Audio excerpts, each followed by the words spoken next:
Hello ನಮಸ್ತೆ friend. ಇವತ್ತು ಬೆಂಡೆಕಾಯಿ ಗೊಜ್ಜು ಮಾಡೋಣ. 1/4 kg ಬೆಂಡೆಕಾಯಿ, 1/4 kg ಟೊಮೊಟೊ, 1-2 ಈರುಳ್ಳಿ, 3 ಹಸಿಮೆಣಸಿನ್ಕಾಯಿ, 1 ಸ್ಪೂನ್ ಕಡಲೆಬೇಳೆ ಉದ್ದಿನಬೇಳೆ, ಸಾಸಿವೆ ಜೀರಿಗೆ 1 ಸ್ಪೂನು, ಬೆಳ್ಳುಳ್ಳಿ 4 ಸಣ್ಣಗೆ ಕಟ್ ಮಾಡಿಟ್ಟಿದ್ದೇನೆ, ಸಾಂಬಾರು ಪುಡಿ 1/2 ಸ್ಪೂನು, ಕರಿಬೇವು.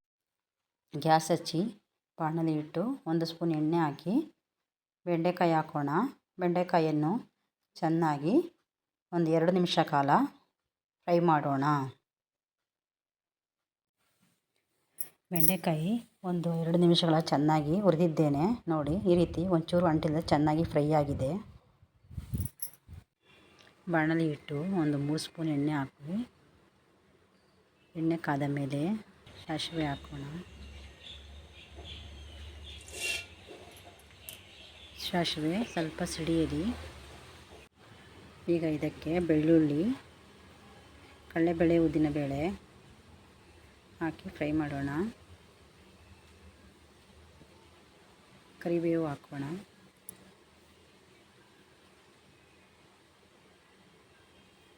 ಹಸಿಮೆಣಸಿನಕಾಯಿ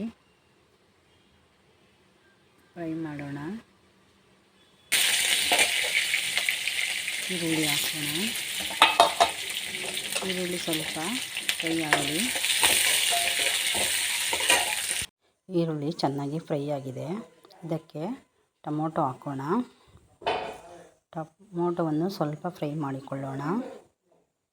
ಟೊಮೊಟೊ ಈಗ ಚೆನ್ನಾಗಿ ಫ್ರೈ ಆಗಿ ಬೆಂದಿದೆ. ಇದಕ್ಕೆ ಸಾಂಬಾರು ಪುಡಿ 1 ಸ್ಪೂನಷ್ಟು ಹಾಕಿ ಸ್ವಲ್ಪ ಮಿಕ್ಸ್ ಮಾಡೋಣ. ಅಳತೆಗೆ ತಕ್ಕಷ್ಟು ನೀರು ಹಾಕೋಣ. ನಮಗೆ ಎಷ್ಟು ಗಟ್ಟಿ ಬೇಕೋ ಅಷ್ಟು ನೀರನ್ನು ಹಾಕಿಕೊಳ್ಳೋಣ. ಕೊತ್ತಂಬರಿ ಸೊಪ್ಪು, ಉಪ್ಪು ರುಚಿಗೆ ತಕ್ಕಷ್ಟು. ಮಸಾಲೆ ಎಲ್ಲ ಚೆನ್ನಾಗಿ ಬೆಂದಿದೆ. ಈಗ ಅದಕ್ಕೆ ಬೆಂಡೆಕಾಯಿ ಹಾಕೋಣ. ಬೆಂಡೆಕಾಯಿ ಹಾಕಿ ಒಮ್ಮೆ ಎಲ್ಲ ಮಿಕ್ಸ್ ಮಾಡಿ ತಟ್ಟೆ ಮುಚ್ಚಿ 5 ನಿಮಿಷಗಳ ಕಾಲ ಬೇಯಿಸಿದರೆ ಬೆಂಡೆಕಾಯಿ ಗೊಜ್ಜು ರೆಡಿಯಾಗುತ್ತದೆ. ಇದು ಅನ್ನಕ್ಕೆ, ಮುದ್ದೆಗೆ, ಚಪಾತಿಗೆ ಎಲ್ಲದಕ್ಕೂ ಚೆನ್ನಾಗಿರುತ್ತದೆ. ಒಮ್ಮೆ ಮಾಡಿ ನೋಡಿ.